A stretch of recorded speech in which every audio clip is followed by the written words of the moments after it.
joined the Royal Navy in March the 4th, 1936. What it was, I picked up the train at Dodworth near Barnsley, which took us to Manchester. We went to the recruiting officer in Manchester, stayed overnight in Manchester, then was transported down to Chatham, where we went through the routine of joining the Royal Navy, and you was told what the circumstances were, how long you had to join for, and what you had joined, what you had joined for as well, and at the same day that you signed on for 12 years.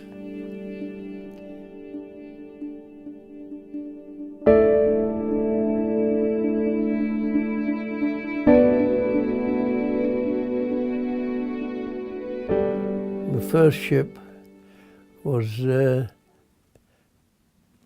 the Marshall Salt in Chatham Dockyard, which was an old one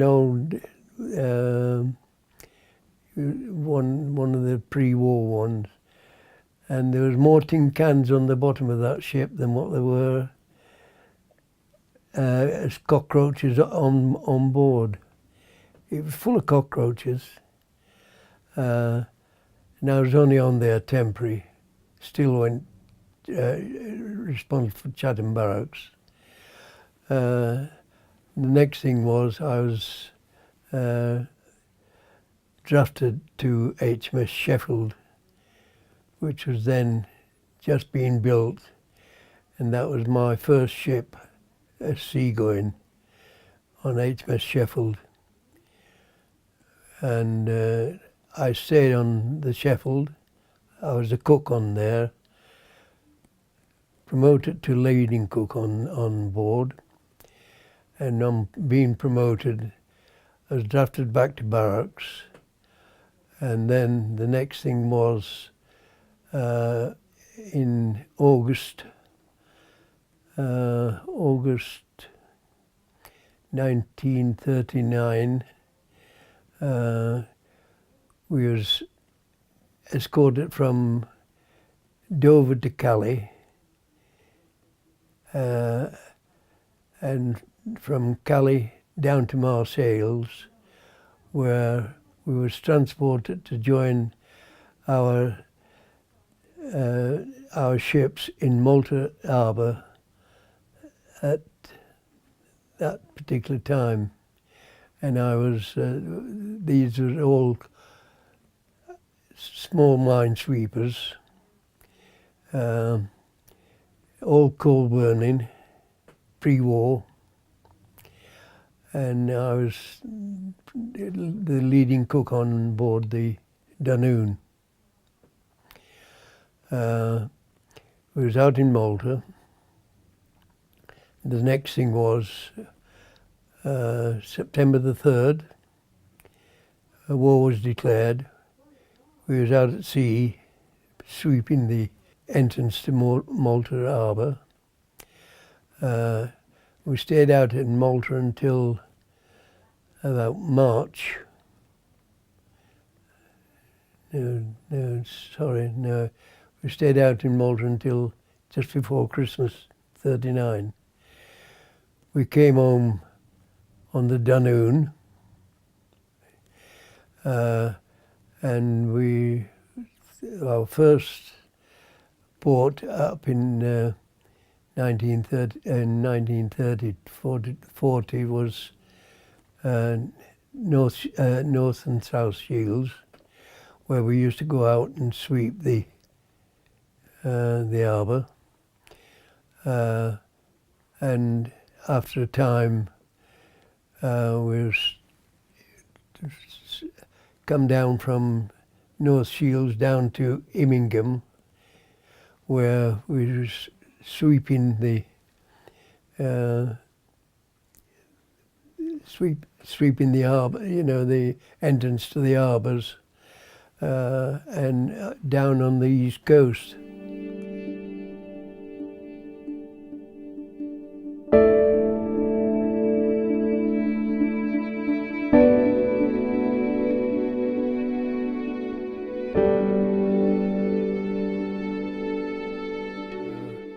We was sweeping the east coast off Yarmouth, and this mine was swept up, and it was continually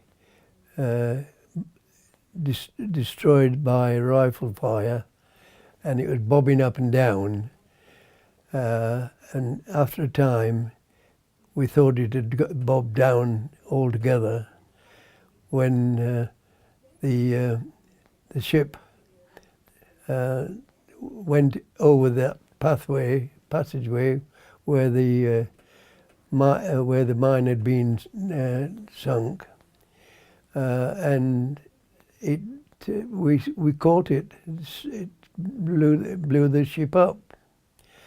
I was on the after end of the ship talking to a friend of mine, when the next thing was we saw the front end upside down come floating down towards us, and we realised then what had happened, that the mine had broken the ship in two, and we said well, now was the time to jump in the water and swim for it before the second part of the ship was sunk. We dived in the water, and quite honestly, I don't remember very much. I don't remember being picked up. I don't remember where we went. The first thing I knew that we were safe was when we was at the Seamen's Mission in Yarmouth, and during the night there was a door slammed to, and it was like a bomb. It was only being closer than normal, but it was like a bomb going off. And I don't remember much from that day up to going back to my barracks in Chatham, where on our details were I was badly burnt.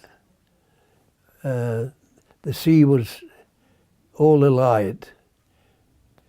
We lost altogether, there was 91 on board the ship, and we lost 28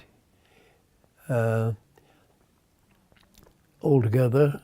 And then when we got to Chatham, we was issued with uniforms and sent home on 14 days survival leave. I stayed in Gillingham overnight with a friend, and all my legs were burnt, and overnight, and in his bedroom where I stayed, the bedclothes were soaked with fluid from my legs.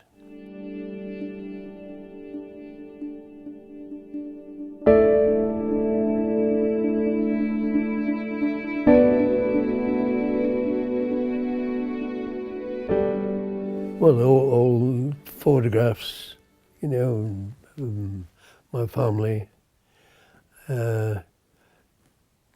my civic clothing, army clothes, you know, spare clothes, wristwatch, and we got I think they gave us for the wristwatch value, and the value at £2, I think it was. I came home on leave, and when I got home on leave in the uniform, I was told that there was a possibility of getting some clothing from the WCS, the Women's Voluntary Service, but I wasn't lucky. I went down to see this lady, whose husband was a police constable, and she told me that there was no clothes available, but only the jumper that had been her husband's, who was about 6'6" and about 20 stone, and whereas me was about 10 stone. So I got nothing. The next thing was, on expiration of my leave, I went back down to Chatham, and the first thing they did was send me to hospital for treatment on my feet.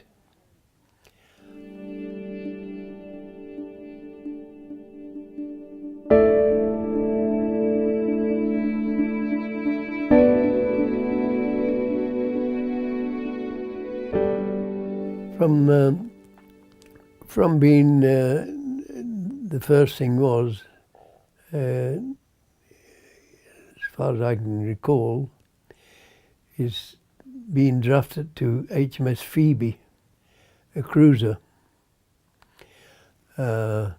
which was employed. The first job they did was the Russian convoy. And I was suffered from, I suffered with blindness at times, blackouts, and also dermatitis from the galley on board the Phoebe, and I was drafted back to Chatham Barracks, where I was given the option of either leaving the Navy or transferring to another branch, which, where it didn't demand full eyesight and so on. And from there,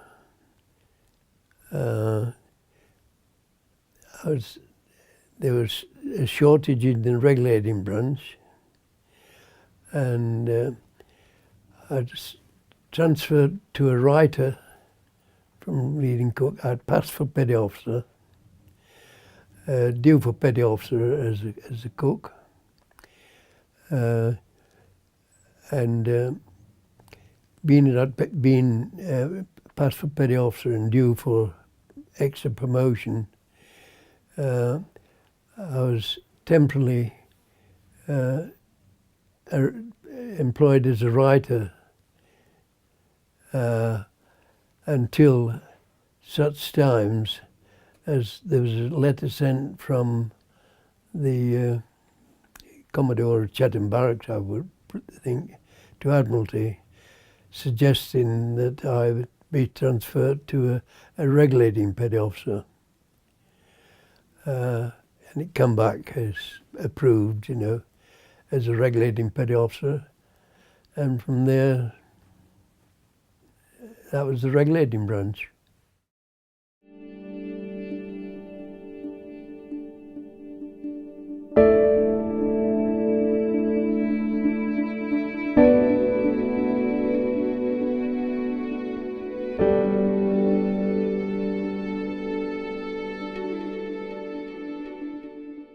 Well, the first one was the Phoebe, which was the very first commission of the Phoebe, and we went and picked up this convoy. What happens, You know, they come from all parts of the country, and then they meet up north of Scotland.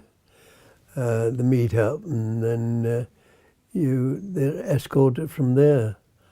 But we, as not only the escort, you do more shadowing than actually convert, you know, with the convoy. I mean, the convoy is probably about 2 miles ahead all the time. And, well, you just carry on as your normal work.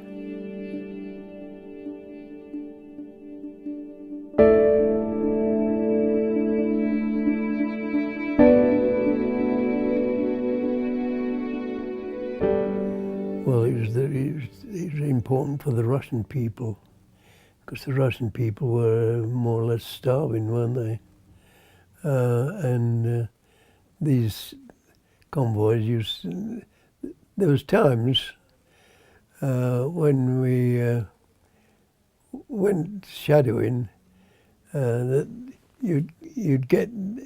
they'd get through, and before you knew where you were, you could see all the Arctic Circle, all the ice, and you couldn't go no further.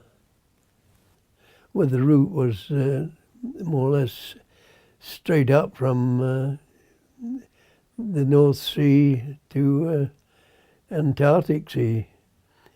And then, of course, they'd go either into Archangel or Murmansk.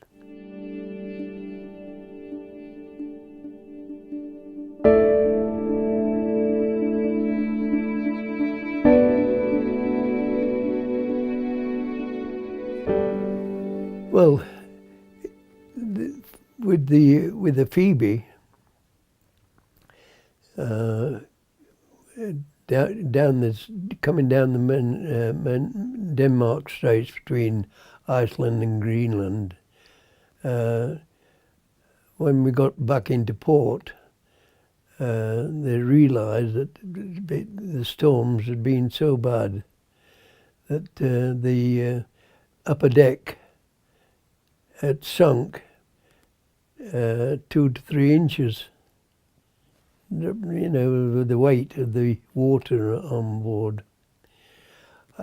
How the hell, in fact, it makes you wonder how some of the destroyers, I mean, in those days, some of the destroyers were open bridge, and you'd see them at times go more or less.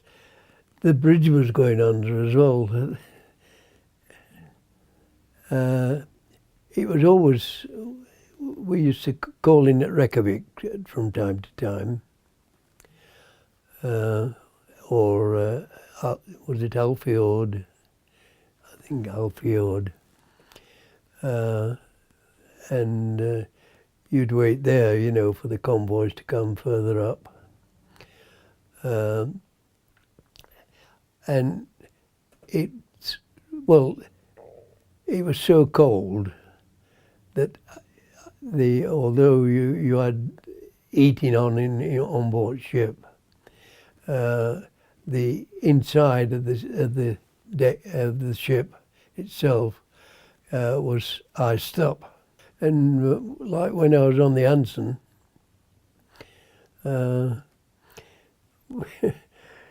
well, you'd seen the guns. The guns were all frozen up.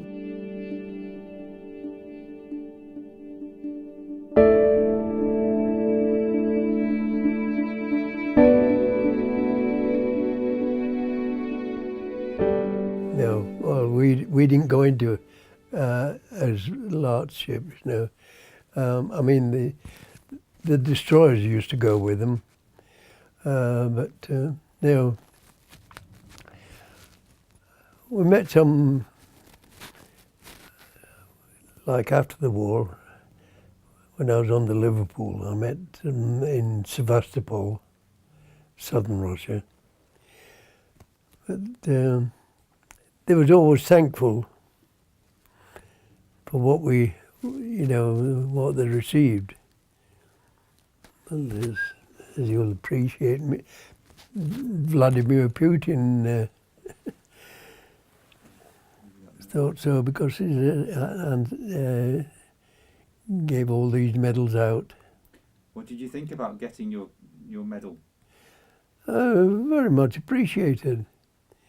First of all from the Russian people, and then the second one from Vladimir Putin.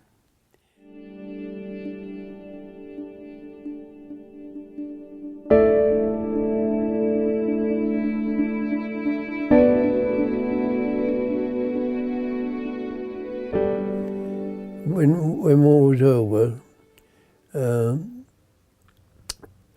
the first thing was we was drafted out to the Mediterranean, and we didn't get. That was in 1945, and we didn't get back home until October 1947. Used to be, you know, if you was going on a commission, it used to be over 2 years, and you didn't get home at all.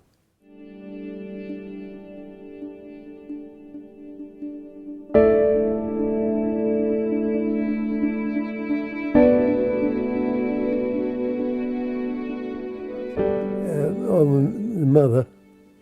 That was when I was on the Sheffield, actually. That was before the war.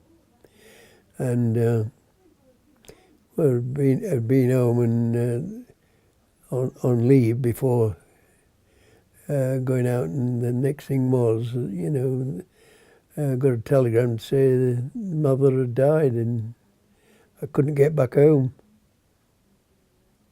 I was in Gibraltar at the time. But you know, it wasn't like it is now, where if anything happens, they're on a plane and back home. But in those days, you'd got to, you know, stick it out. So I didn't get to my mother's funeral or anything.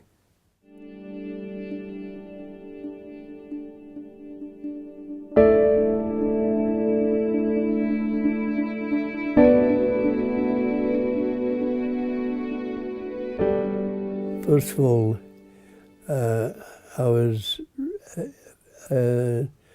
on board the Anson in 1944 when I was awarded the British Empire Medal, and we, you know, went down to Buckingham Palace and presented by the late King.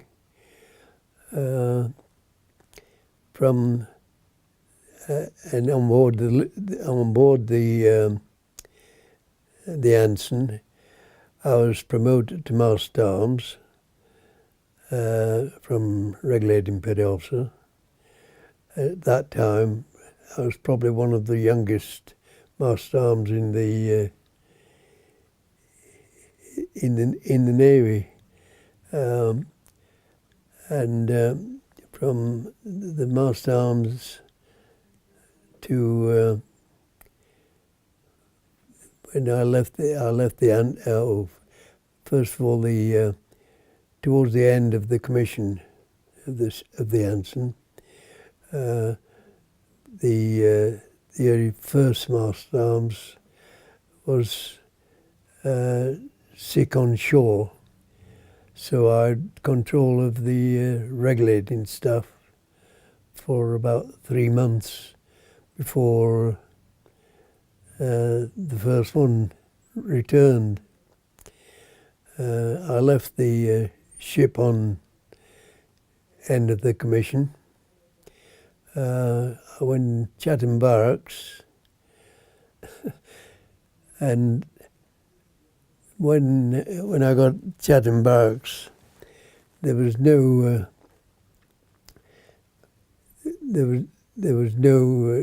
facilities for anyone really. It was all overcrowded. went into the Master Arms mess in Chatham Barracks, where there was all well and truly crowded. So and you had to go down if you didn't have if you weren't on duty as Master Arms, you had to sleep down the tunnel, for the. And I was very popular in one way, because what I did, I was, if you was duty Master Arms, you had to have, sleep near the main gate for disciplinary purposes. And I had didn't have a bunk to sleep in. So what I did, I got the president of the mess's billet. I took his billet, which wasn't very happy about, but there was nothing they could do, because it was stated that you could, the next morning, I had to appear before the chief of regulating staff, and for a dressing down. But at the same time, they realised that it was the right thing to do. I didn't stay in barracks very long because of that, probably. And I was drafted up to HMS Dundonald, which is combined. It was then combined ops base, and I was Master Arms up there for quite some time. And the next thing was I was drafted to HMS Liverpool, and we was out in the Mediterranean for, as I say, just over 2 years.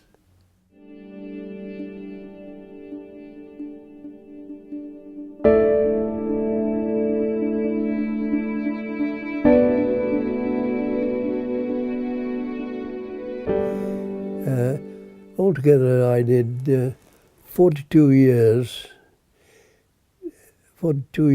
total, from 18 to 58 on active service. And then I joined the career service, which is the Navy, in 1958 until 1978. When I retired. I was promoted to lieutenant in 1965, so I had 13 years as a lieutenant. I joined the Centaur in 1953. I was on that until 1956. And after but in 1954, late 54, we was in Oslo on the carrier when it came through that we got to go to the Far East, and all people on board were given the option of either staying on board for another commission or going back to the barracks and then being relieved. And the commander said, "You're not going Master at Arms." So I said, "Well, I'm not bothered either way." And when we got back into Rosyth from Oslo, my relief was on the jetty. And everyone got what they wanted except me. And I was detailed off to go back into Chatham Barracks because I was urgently required to do the job that I'd done before as drafting mast arms, and there was no one available to do it. But so the commander said, well, you're not going, that's all there is to it. And after quite some time, several days, and a lot of signals, they decided that I could stay on board the Centaur. But in the meantime, my poor old relief was on the jetty waiting to come on board and relieve me when... And he was on board for 5 days before he returned back to the barracks.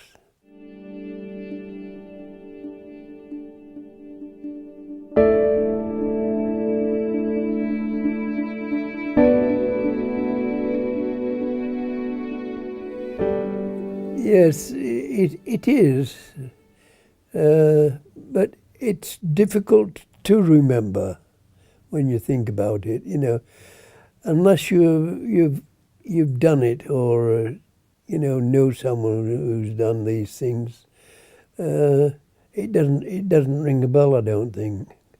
I mean, I must admit that when I joined the Navy, the old codgers used to be, on about the First World War. It didn't mean a great deal to me, it's...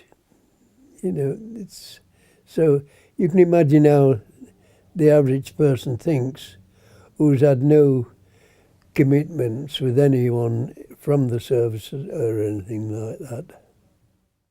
I think the general public now are more educated to what the services consist of and what the jobs are than what they were in my time. I mean, well, there's more facilities now for them as well. I think, I do honestly think that the people are more service-like, appreciate what the services have done. Whereas I think in my younger days, it's just taken for granted.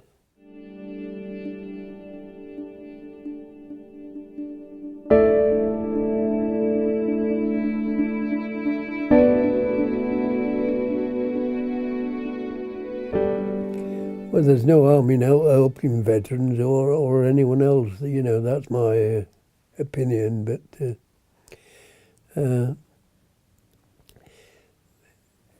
in whether like these veterans that have illness through service, then they should be given every support going. But like myself, who's well, you just take it for granted. I never got.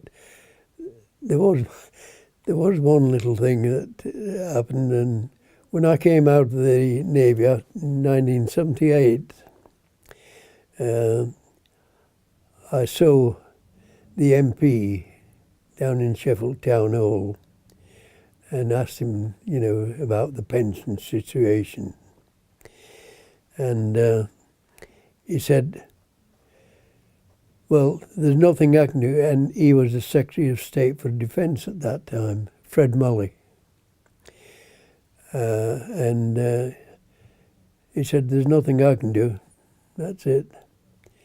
I said, well, I'll get my arm back. He said, what do you mean you'll get your arm back? I said, I shall live until I'm 100. So, for pension. And I might achieve it.